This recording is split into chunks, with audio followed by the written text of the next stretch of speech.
চলো তাহলে পাপড়ি চাট বানানো যাক।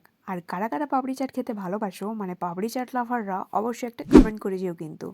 আমি খুবই সিম্পলভাবে ঘরোয়া কিছু উপকরণ দিয়ে আর খুবই কম খরচে পাপড়ি চাট বানিয়েছিলাম। তাই ভাবলাম তোমাদের সাথেও শেয়ার করি, যাতে তোমরাও আমার মতো সন্ধ্যেতে চুটুপুটু স্ন্যাক্স আইটেম বানিয়ে খেতে পারো, তাও আবার এত সিম্পলভাবে।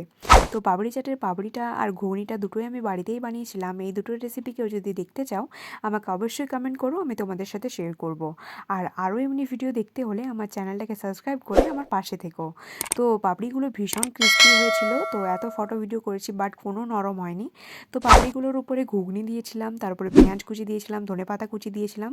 তোমরা চাইলে গাজর কুচি, শশা কুচিও দিতে পারো। তার উপরে আমি জলজিরা দিয়েছিলাম। তোমরা চাইলে চাট মশলা দিতে পারো, আর সস দিয়েছিলাম, আর ভুজিয়া দিয়েছিলাম। তোমরা সসের সাথে তেঁতুলের পাল্পও দিতে পারো, আরও টেস্টটা এনহ্যান্স করবে। আমার চলবে না তার জন্য আমি দিইনি। তো তাতেও এত টেম্পটিং দেখতে হয়েছিল আর ভীষণ টেস্টি হয়েছিল। তো ভিডিওটা লাইক করে দিও। বাই।